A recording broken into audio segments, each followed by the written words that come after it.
Football season kicked off at Winona State University today, but it's with a bit of a heavy heart for athletes and coaches. Last month, you might remember, 22-year-old Sean Afrill collapsed and died on the field about 20 minutes into a voluntary workout. Medical staff and coaches tried CPR but were unsuccessful.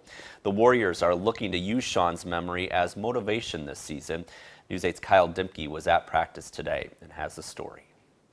Maxwell Field will never be the same, nor will any of the players on the Winona State football team. That was, for the guys that experienced it, it was just such a huge tragedy on our team, but at the end of the day, it kind of brought us closer together. Even though Sean isn't physically on the field for the first practice of the season, he will always be on the field with his teammates. He's going to play a huge role in this season, even though he's left us. He's going to be a huge part of the season for the Winona State Warriors. It's going to be a motivation that I feel like no other team has. Head coach Tom Sawyer says the season begins with a bit of an empty feeling. He says Thursday's practice is a time for the team to reflect and talk about Sean. It's also a time to begin paying tribute to his memory. Just like Sean wanted to be, we want to get out and get going, and we'll think about it. We'll make homage to it, but the most important part is to know what he would really want, and that's he'd want these guys out doing everything they can to be the best football player they can be. A loss of a loved one or teammate, which is a loved one,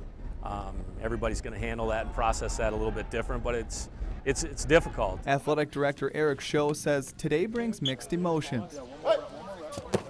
Big hits, some crisp passes, and lots of heavy hearts. He's always going to be in our hearts. He was one of our guys.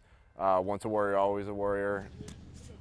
Reporting in Winona, Kyle Dimke, News 8.